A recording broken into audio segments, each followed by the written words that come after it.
ధర్మ సందేహాలు కార్యక్రమానికి సాదర స్వాగతం. ధర్మో రక్షతి రక్షితః. ధర్మాన్ని రక్షిస్తే ఆ ధర్మం మనల్ని రక్షిస్తుంది. ఆ ధర్మానికి కట్టుబడ్డ ఎంతోమంది పుణ్యాత్ములు, సత్పురుషులు మనకు సదా ఆదర్శప్రాయులు.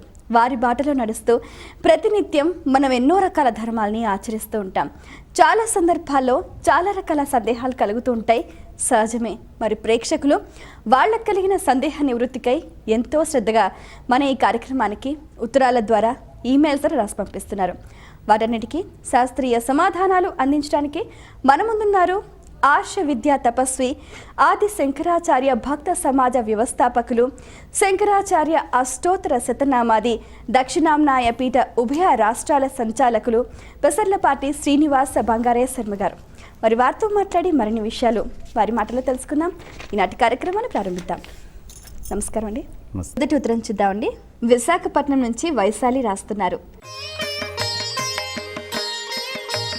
పూజలో పెట్టిన లక్ష్మీ రూపులను కరిగించి మరో వస్తువు చేయించుకోకూడదా, తెలియచేయగలరు అంటూ రాస్తున్నారు. పూజలో పెట్టినటువంటి లక్ష్మీదేవి మూర్తిని ఇంకొకటి చేయకుండా ఉండడము చాలా ఉత్తమోత్తమైంది. దాన్ని అలాగే కావాలంటే మెడలో వేసుకోవడానికి అలంకారంగా ధరించవచ్చు. లేని పక్షంలో అదేదైనా విచ్ఛిన్నమై విభేదమై దానంతటది మనం ప్రయత్నపూర్వకంగా చేయటం కాదు, అయినప్పుడు మళ్ళీ దాన్ని ఇంకొక లక్ష్మీ రూపు కింద మార్చుకొని పెట్టుకోవడము అనేది ఉత్తమం. తప్ప ఎట్టి పరిస్థితుల్లో లక్ష్మీ అమ్మవారి మూర్తిని మనం తీసుకొని వెళ్ళి పూజ చేసి అక్కడ అంతా చేసిన తర్వాత దాన్ని మళ్ళీ పునః ఇంకొక వస్తువు కింద మార్చుకోవడం అనేది మాత్రం శ్రేయోదాయకం కాదు. అలా మార్చుకోకుండా ఉండడము అనేది ఎంతో ఉత్తమము. మరి ఉత్తరం చూద్దామండి. హైదరాబాద్ నుంచి శారద రాస్తున్నారు.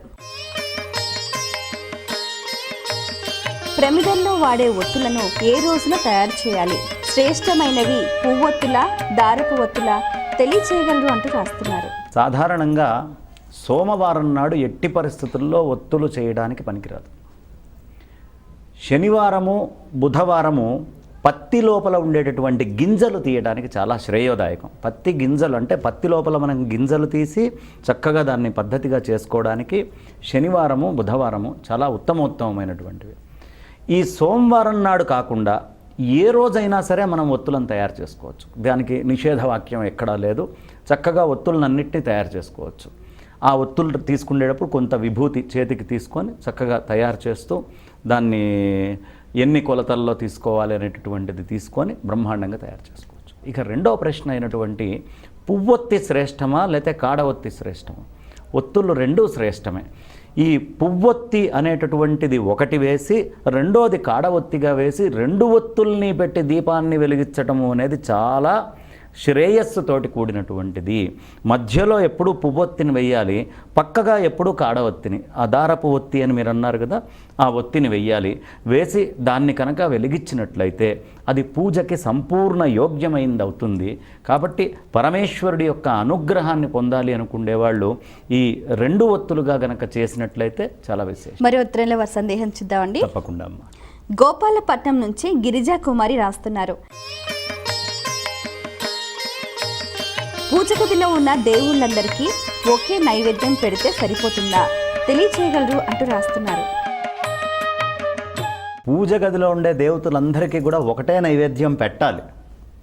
అసలు విడివిడిగా పెట్టడం అనేది నిషేధ వాక్యాలు ఉన్నాయి. ఎట్టి పరిస్థితుల్లో పెట్టడానికి వీల్లేదు. ఈ ఒకటే అయినటువంటి నివేదన మనము నామాలని తీసుకొని చేస్తాము.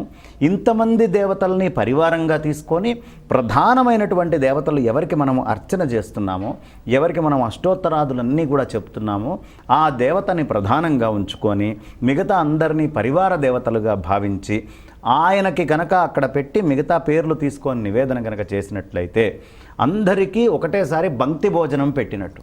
ఇప్పుడు మనం ఒక వంట తయారు చేస్తాం. ఈ వంట తయారు చేసినప్పుడు ఒకటే అయినటువంటి వంట అందరికీ కూడా ఎలా వడ్డించడం జరుగుతుందో ఒకటే అయినటువంటి నివేదన ఆ శక్తి అగ్నిహోత్రుడు అనే ఆయన వీళ్ళకి తీసుకొని వెళ్ళి అందిస్తారు. ఇక్కడి నుంచి ఆ అందించేటటువంటి అగ్ని సక్రమంగా ఎవరిది వాళ్ళకి అందిస్తాడు. మనకేమి రెండో ఆలోచన అక్కర్లేదు. కాబట్టి నివేదన విడివిడిగా చేయటము అనేటటువంటి దానికి నిషేధవాక్యాలు ధర్మశాస్త్రం చెప్తుంది. ఒకటే అయినటువంటి నివేదన చేయటము మహానివేదనగా చాలా గొప్పగా చెప్పడం జరుగుతుంది. కాబట్టి నివేదన ఎప్పుడూ ఒక్కటిగానే చెయ్యాలి. విడివిడిగా ఒక్కొక్క దేవతకి చేయకూడదు. మరి ఉత్తరం చూద్దామండి. తప్పకుండా అమ్మా. నెల్లూరు నుంచి వెంకటేశ్వర్లు రాస్తున్నారు. ఆలయాల్లో నైవేద్యం సమర్పించేటప్పుడు తెర వేస్తారు ఎందుకు తెలియచేయగలరు అంటూ రాస్తున్నారు. మనకి సాధారణంగా భోజనం చేసేటప్పుడు ఇతరమైనటువంటి కార్యక్రమాలు ఏవి ఉండకూడదు. అంటే జనాలు అలా ప్రదక్షిణం చేస్తూ ఏ విధంగానూ ఉండకూడదు. భగవంతుడు మనకి తెలియపరుస్తున్నాడు. యద్యదాచరతి శ్రేష్ఠ తత్తదేవ ఇతరో జనాహ అని ఉంది కదా. శ్రేష్ఠులైన వాళ్ళు ఏది చేస్తారో మిగతా వాళ్ళు అదే చేస్తారు. సుఖేన మౌనేన భోక్తవ్యం స్వస్థమానసై. ఎప్పుడైనా సరే భోజనం చేసేటప్పుడు సుఖంగా మౌనంగా శుద్ధమైనటువంటి మనస్సుతోటి కూర్చొని భోజనం చేయాలి. అంతే తప్ప మనస్సుని ఆదరాబాదరాగా కంగారు పెడుతూ ఇతరం. మనము అన్నం తినేటప్పుడు మౌనంగా ఉండాలి. మౌనంగా ఉండేటటువంటి స్వామి మనం ఆ సమయంలో అక్కడ నిల్చొని కోరికలు కోరుతూ ఏదైనా చేస్తూ ఉన్నామనుకోండి, అది దోషమవుతుంది. కాబట్టి ఇతరమైనటువంటి వ్యాపకాలు ఏమీ లేకుండా కన్న తల్లైనా అన్నం పెట్టేటప్పుడు కనుమరుగై ఉండాలి అని ధర్మశాస్త్రం చెప్తుంది. కాబట్టి కన్న తల్లి కూడా కనుమరుగై ఉండాలి కొడుకుకు పెట్టేటప్పుడు అన్నప్పుడు పరాత్పరుడు పరంధాముడు ఆయన భోజనం చేసే సమయంలో, ఆయనకు మనం నివేదన చేసేటటువంటి సమయంలో ఓ ఇన్ని రకాలు పెడుతున్నారా బయట చూసేవాడు అనుకుంటాడుగా, అబ్బో జిలేబీలు, లడ్లు, అన్నము, పులిహోర, దద్దోజనం, పాయసం ఇన్ని అనుకుంటే ఎప్పుడూ అన్నము తినేటటువంటి వాడికి మంచిది కాదు. అన్నము ఎప్పుడూ మరుగుగా తినాలి. నలుగురు ముందు ఇలా పెట్టుకొని తినేయటము అనేది ఎప్పుడూ శ్రేయస్కరం కాదు మనకైనా ఎవరికైనా. అయితే మనకి పెద్ద దోషభూయిష్టం కాదు. కానీ పరాత్పరుడికి నివేదన చేసేటప్పుడు మాత్రము అందరూ కోరికలతో వస్తారు, రకరకాలైనటువంటి ఆలోచనలతో వస్తారు. కాబట్టి కాసేపు తెరవేసి స్వామివారిని ఏకాంతంగా కూర్చోబెట్టి స్వామి భోంచేయి తండ్రి అని చెప్పి మనందరి కోసము ఆయన అక్కడ నిల్చొని చేస్తున్నాడు. కాబట్టి అంత అత్యుత్తమమైనటువంటి భక్తి ప్రపత్తులతోటి ఇప్పుడు అన్నము పెట్టే సమయంలో వెనకాల ఎవడో ఉన్నట్టుండి గంట కొడతాడు, లేదు ఇంకొకడు ఏదో ఒక మాట అంటమో ఏదో చేస్తాడు. ఈ అన్నం పెట్టేటటువంటి వ్యక్తి భగవంతుడికి పెట్టి విస్మరించి ఒక్కసారి పక్కకి తిప్పితే తలని అది దోషభూయిష్టం అవుతుంది.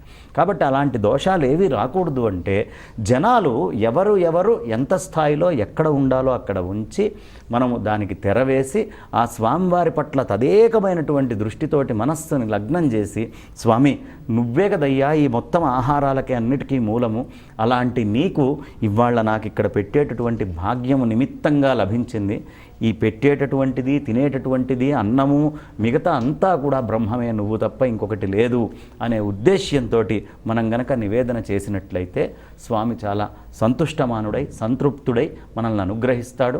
కాబట్టి ఆయన అనుగ్రహం కోసము భోజనం చేసే సమయంలో ఆయన్ని శాంతంగా ఉంచడం కోసం అయితే తలుపులు వేస్తారు, లేకపోతే పరదా వేస్తారు. ఖచ్చితంగా వేసే నివేదన చెయ్యాలి. మరి ఉత్తరం చూద్దామండి.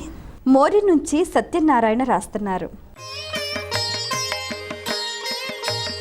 పాములు పగబడుతూ ఉంటాయని అంటూ ఉంటారు, ఇందులో వాస్తవం ఎంత తెలియజేయగలరు అంటూ రాస్తున్నారు. పాములలో చాలా ఉన్నతమైనటువంటి జాతికి సంబంధించినటువంటి పాములు ఎంతో దారుణమైన హాని వాటికి చేసినప్పుడు కాస్త ఆ ప్రదేశాలని గుర్తించటం, వెళ్ళేటటువంటి వ్యక్తి వెంట పడడము అనేది చేస్తుంది. కొన్ని ఆభిచారిక హోమాలు ఉన్నాయి. ఈ హోమాలు చేసేటప్పుడు పాముని వశం చేసుకొని ఆ పాము ద్వారా తక్షకాది కొంతమంది ఏవైతే ఆ నాగజాతులకు సంబంధించిన ఉంటాయో వాళ్ళని ప్రయోగం చేసినట్టు కూడా మనకి ధర్మశాస్త్రాల్లో అక్కడక్కడ లభిస్తుంది. కానీ అన్ని పాములు పగబడతాయి అనేటటువంటిది దోషభూయిష్టము. చాలా స్వల్పమైనటువంటి జాతులకి మాత్రమే ఈ పగబట్టేటటువంటి గుణము ఉంటుంది. వాటికి అంత హాని చేస్తే ఊరికినే పగబట్టవు. అందుకనే మనకి కొన్ని సంఘటనలు ఈ మధ్యకాలంలో మనం చూస్తూనే ఉన్నాం. ఒక వ్యక్తి ఎక్కడికి పోయినా ఈ పాము అతన్ని గుర్తించి అక్కడికి వెళ్ళటం జరిగింది. అంతెందుకు, అతి దగ్గరలో మన హైదరాబాద్ పక్కనే నేను ఒక పిల్లవాడిని చూశాను. వాడి ఇంట్లో నుంచి బయటకు వస్తే చాలు వాడి బొటన వేలు మీద ఎక్కడో అక్కడ కాటు వెయ్యందే ఆ పాము వెళ్ళేది కాదు, కానీ వీడు మరణించేవాడు కాదు. అలా ఖచ్చితంగా పాము రిపీటెడ్గా దాన్ని గుర్తుంచుకొని వచ్చి కాటు వేసినటువంటి సందర్భాలు చాలా చూస్తున్నాం. కాబట్టి దానికి పగ అనే గుణం ఉంటుంది. కానీ ఇది అన్ని పాములకి ఉండదు. పాములలో కూడా చాలా అత్యద్భుత బాగా కోపోద్రిక్తమైనటువంటి స్వభావం ఉండి బాగా కోడె తాచు లాంటివి ఏవైతే ఉంటాయో వాటిల్లో ఈ బుస, ఈ పగ అనేటటువంటి ఉంటాయి. కానీ అన్ని పాములలో పగ అనేటటువంటిది ఉండదు. ఆ పాముని కూడా మనం ఏదైనా చెప్పలేనటువంటి అన్యాయం చేస్తే తప్ప వృధాగా పాము ఎప్పుడూ పగ పట్టదు. పగ ఉంది, కానీ ధర్మశాస్త్రాల ప్రకారం అయితే అది ఎక్కడ మనకి ఆధారంగా పూర్తిగా దొరికేటటువంటిది లేదు. ఆభిచార హోమాల ద్వారా పాముల్ని ప్రయోగం చేయటం అనేది పూర్వము కొన్ని ధర్మశాస్త్రాలు. మిత్రుల వారి సందేహం చూద్దామండి. రాజమండ్రి నుంచి ఛాయాదేవి రాస్తున్నారు. పొరుగురికి వెళ్ళినప్పుడు దేవుడికి నైవేద్యం పెట్టలేం కదా, అప్పుడేం చేయాలి, తెలియచేయగలరు అంటూ రాస్తున్నారు. సాధారణంగా నిత్యము మన ఇంట్లో స్వామికి పూజ చేసుకుంటూ నివేదన పెట్టి అంతా దీపారాధన పెట్టి కళకళలాడుతూ పూలు అన్నీ పెట్టుకొని ఉన్నట్టుండి మనకి పక్క ఊరికి వెళ్తాం. ఆ పక్క ఊరికి వెళ్ళినప్పుడు మన మనస్సులో ఒక దిగులు ఉంటుంది. అయ్యో మన ఇంట్లో దేవుడు దీపం లేకుండా పూలు లేకుండా, ఎందుకంటే నిత్యం అలవాటైపోయింది ఆ స్వామిని అలా చూడటం, అలా ఆస్వాదించటం. దాంతో పొరుగురు వెళ్ళినప్పుడు కూడా లోపల ఆ బాధ అనేటటువంటిది చాలామందిని పీడిస్తూ ఉంటుంది. కానీ ఇక్కడ తెలుసుకోవాల్సినటువంటి ఒక అంశం ఏమిటి అంటే, మనం ఎప్పుడైతే అన్నం వడ్డించి భోజనానికి కూర్చోబోతున్నామో ఆయన సర్వవ్యాపి, ఆయన లేనటువంటి ప్రదేశం లేదు. ఈ దేవతార్చనలు ఇవి ఉన్నవాళ్ళు వాళ్ళు దేవతార్చనని తీసుకెళ్ళిపోతారు. లేదు, ఆ దేవతార్చనని ఇంకొక యోగ్యుడైనటువంటి వాడికి ఇచ్చి అయ్యా మీరు చేసి మీరు నివేదన చెయ్యండి అని చెప్తారు. అలా చేయలేనటువంటి పరిస్థితుల్లో మనం ఎక్కడ ఉంటే అక్కడ ఏ ప్రదేశానికైనా వెళ్ళనివ్వండి, ఒక్కసారి అన్నం ముందు కూర్చున్నప్పుడు మనసా అట్లా స్వామివారిని తలుచుకొని అక్కడ ఉన్నటువంటి స్వామివారిని, ఇంట్లో ఉన్నటువంటి మూర్తిని, ఆయనకి ఈ అన్నము నివేదన చేసిన తర్వాత మనము భుజించటము అనేటటువంటిది చాలా శ్రేయస్కరమైనటువంటి విషయము. అలా చేసి తీరాలి అని కూడా ఉంది. కాబట్టి మీరు ఎప్పుడైనా సరే ఎవరైనా పండితులను చూస్తే, మహాపండితులు, వాళ్ళు అన్నం తినే ముందు, నేను ఇప్పుడు ముదిగొండ శంకర శర్మ గారు, విశ్వనాథ గోపాలకృష్ణ శాస్త్రి గారు, ఇలా సన్నిధానం లక్ష్మీనారాయణమూర్తి అవధాని గారు, ఇలాంటి ప్రముఖులందరినీ నేను చూసినప్పుడు వాళ్ళందరూ కూడా వాళ్ళు అన్నం తినే ముందు, ఒకవేళ విస్తరి దగ్గర కనుక స్వామి లేకుండా వేరే ఊళ్ళో ఉంటే వాళ్ళు ముందు ఇలా చూపించి నివేదన చేసి ఆ తర్వాత భోజనం చేయటము అనేది నేను సంప్రదాయంగా చూశాను. కాబట్టి ధర్మశాస్త్రం కూడా చెబుతోంది. కాబట్టి మనం ఎక్కడ ఉంటే అక్కడ నుంచే నివేదన చేసి భోజనం చేయొచ్చు. మరి ఉత్తరం చూద్దామండి. జగిత్యాల నుంచి ఆంజనేయులు రాస్తున్నారు. ఇంట్లో సిరి సంపదలు నిల్వ ఉండాలంటే ఏం చేయాలి, తెలియచేయగలరు అంటూ రాస్తున్నారు.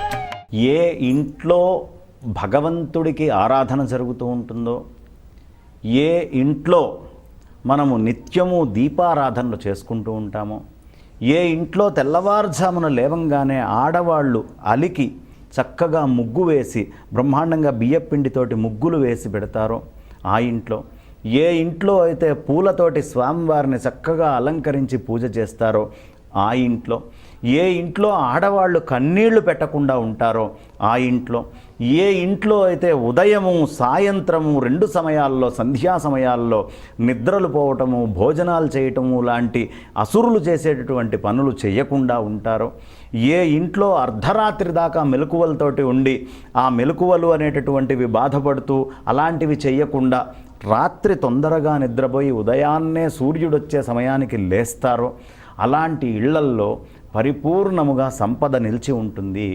ఏ ఇంట్లో వచ్చినటువంటి అతిథికి అభ్యాగతికి అన్నాలు పెడుతూ ఉంటారో, చాలా ప్రేమగా ఆప్యాయంగా తాము తినే ముందు ఇతరులకి భూతదయ అనేటటువంటిది ముందు ప్రధానంగా పెట్టుకొని ఉంటారో ఆ ఇంట్లో సంపద నిల్చొని ఉంటుంది.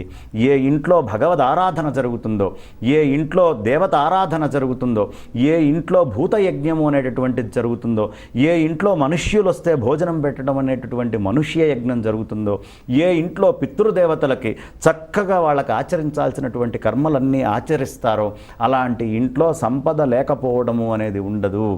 ఋషులకి చేయాల్సినటువంటి పనులు ఋషులకి చేస్తారో, అభ్యంగ స్నానాదులు ఎప్పుడు చేయాలో అప్పుడు చేస్తారో వాళ్ళ ఇళ్లల్లో ఎప్పుడూ సంపద ఉంటుంది. ఒక్క బయట ఉండే ఇంట్లోనే కాదు, ఈ శరీరము కూడా, దేహము కూడా ఒక ఇల్లే. దేహో దేవాలయో ప్రోక్త జీవో దేవ సనాతన. ఈ శరీరములో కూడా మనకి సంపదలన్నీ నిలుస్తాయి. అగ్ని, జలము, వాయువు, ఆకాశము, పృథివీ, ఈ పంచభూతాలు నిండున్నాయి కదా. ఈ పంచభూతాలు అనేటటువంటి ధనాలు కూడా సమృద్ధిగా ఉంటాయి. దాన్నే తపస్సు అంటారు. కాబట్టి ఇళ్లల్లో ఇలాంటి లక్షణాలని కనుక మనం పెట్టుకుంటే ఖచ్చితముగా మన లోపల సంపద నిల్చొని ఉంటుంది. మరి ఉత్తరం చూద్దామండి. తప్పకుండా అమ్మ.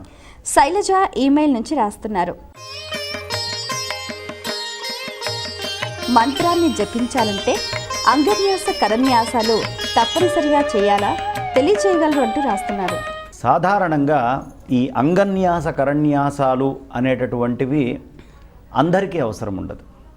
ఎవరు బాగా మంత్రానుష్ఠాన పరులయ్యి ఉంటారో, ఎవరికి గురువుల దగ్గర నుంచి ఉపదేశము చాలా ప్రత్యేకంగా దీనికి సంబంధించి ఉంటుందో అలాంటి వాళ్ళు అంగన్యాస కరన్యాసాలని చేసి ఆ మంత్రాన్ని లోపల అనుష్ఠానం చేసి దిగ్బంధం నుంచి అనుష్ఠానం చేసి ఆ తర్వాత చేయడము అనేటటువంటిది ఉంటుంది.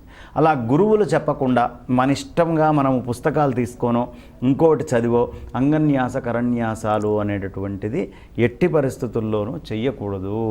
అది సాధారణంగా సంధ్యావందనాదులు ఆచరించే సమయంలో కూడా అనుష్ఠానపరంగా ఎవరైనా గురువు చెప్పినటువంటి వాళ్ళు ఆచరించేటటువంటి పద్ధతి. ఈ అంగన్యాస కరన్యాసాలు మంత్రానికి ముందు బీజాక్షరాలతో ఉంటాయి. ఈ బీజాక్షరాల మంత్రాలన్నీ కూడా ఇవాళ రేపు చాలా మటుకు నేను చూస్తున్నాను, పుస్తకాలు తీసుకొని ఎవ్వరికి తోచింది వాళ్ళు చదువుకుంటూ వెళ్ళిపోతున్నారు. బీజాక్షరాలని ఎప్పుడూ పుస్తకాలు చూసి చదవకూడదు. ఒక సద్గురువుని ఆశ్రయించాలి. ఆ సద్గురువు పదపద్మాల దగ్గర సేవ చేసి ఆయన సంపూర్ణమైనటువంటి అనుగ్రహం పొందిన తర్వాత ఆయన మంత్రాన్ని ఇచ్చి ఆ మంత్రానికి ముందు సంకల్పం ఎలా చెయ్యాలి, ఏం సంకల్పం చెప్పుకోవాలి, నువ్వేం కోరికతోటి చేస్తున్నావు అని తెలిసిన తర్వాత అప్పుడు అంగన్యాస కరన్యాసాలు ఒక్కొక్క వేలుని ఇలా తడుతూ చేస్తూ ఉంటే శక్తి అనేటటువంటిది మనకి లోపల చాలా ప్రజ్వలనమై ఆ మంత్రానుష్ఠానాన్ని చేసి ఆ మంత్రానుష్ఠానం చేసిన తర్వాత ఆ మంత్రానికి తద్దశాంశము క్షీరతర్పణం చేయాల్సి ఉంటుంది. తద్దశాంశము మళ్ళీ ఎంతైతే మనం చేస్తున్నామో అంత హోమంలో వేయాలి. ఆ హోమంలో వేసిన దానికి దశాంశము అన్న సంతర్పణ చేయాలి. కాబట్టి ఇలా సంతర్పణలతో పాటు రకరకాలైనటువంటి ప్రక్రియలు ఉంటాయి. ఈ ప్రక్రియలన్నీ కూడా బాగా చదువుకోనుండి బాగా తెలిసినటువంటి వాళ్ళు ఆచరించాల్సినటువంటి పద్ధతి. ఎవరు పడితే వాళ్ళు అంగన్యాస కరన్యాసాలని ఇష్టం వచ్చినట్టు చేయకూడదు. ఎవరికైనా చెయ్యాలని ఉంటే సద్గురువుని ఆశ్రయించండి, చక్కగా తెలుసుకోండి, బ్రహ్మాండంగా స్వామివారి యొక్క ఆశీస్సులు పొందండి. ఆ మంత్రాన్ని లోపల ఒడిసి పట్టి ఆ మంత్రస్వరూపులు కావాలి అంటే గురువు అనుగ్రహం కావాలి. మరి ఉత్తరం చూద్దామండి. వెంకట్ హైదరాబాద్ నుంచి రాస్తున్నారు. పూజకు ఏ పూలు ఉపయోగించాలి తెలియచేయగలరు అంటూ రాస్తున్నారు. పూజ వచ్చేటప్పటికి మంచి సువాసనతోటి కూడినటువంటి పూలు మనకి ఎంతో చక్కగా చామంతిక, వకుళ, పున్నాగ, జాజి, కరవీర రసాం పుష్పై బిల్వప్రవాళ తులసీదళ మల్లికాభిస్వాం పూజయామి జగదీశ్వర వాసుదేవ ఆరామ పుష్పాణి మనోహరాని జలాశయస్థాని సుపల్లవాని సువర్ణ పుష్పాణి మయార్పితాని గృహాణ పాదాబ్జ నిష్ట్యూత నదీ ప్రభ. ఇలా రకరకాలైనటువంటి పూలు మనకి చెప్పారు. చక్కటి సువాసనలు వచ్చేటటువంటి పూలు, వీటిని మాత్రమే వాడాలి. ఆ తర్వాత వాడకూడనివి కూడా కొన్ని ఉన్నాయి. మొగలి పువ్వు తీసుకొని వచ్చి పరమేశ్వరుడికి పూజ చేయకూడదు. ఎట్టి పరిస్థితుల్లో అది దోషము, దాన్ని వాడడానికి వీల్లేదు, నిషేధము. అలాగే గరిక తీసుకొని వెళ్ళి అమ్మవారికి పూజ చేయకూడదు. అలాగే మనం తులసి దళాలను తీసుకొని వెళ్ళి ఒక్క వినాయక చవితి రోజు తప్ప మిగతా ఏ రోజు గణపతికి పూజ చేయకూడదు. ఇలా కొన్ని నిషేధమైనటువంటివి ఉన్నాయి. బాగా మదవాసన వచ్చేటటువంటివి ఇట్లాంటివి కూడా పనికిరాదు. దేవగన్నేరు ఇలాంటివి పారిజాతం అయితేనేమిటి, అలాంటి చక్కటి సువాసనతోటి కూడినటువంటి గన్నేరు అన్నీ కూడా భగవంతుడికి వాడచ్చు.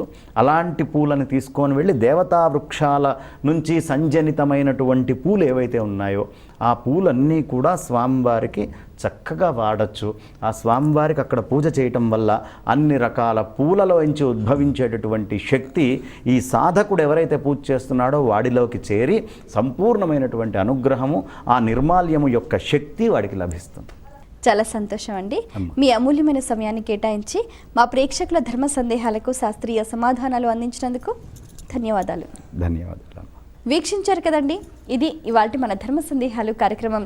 మీకు కూడా ఇంకా ఏవైనా ఆధ్యాత్మిక ధర్మ సందేహాలు కలిగితే ఈ కార్యక్రమానికి మీ సందేహాలని క్లుప్తంగా, సూటిగా, స్పష్టంగా పోస్ట్ కార్డ్పై లేదా ఈమెయిల్ ద్వారా రాసి పంపించండి. మా చిరునామా ధర్మ సందేహాలు, కేర్ ఆఫ్ భక్తి TV, road number 92, Jubilee hills, Hyderabad 5,96,000. మా ఈమెయిల్ ఐడి bhakti@gmail.com. మరో కార్యక్రమంలో మీ సందేహాలు మా పండితుల సమాధానాలతో మళ్ళీ కలుసుకుందాం. అంతవరకు సెలవు. నమస్కారం.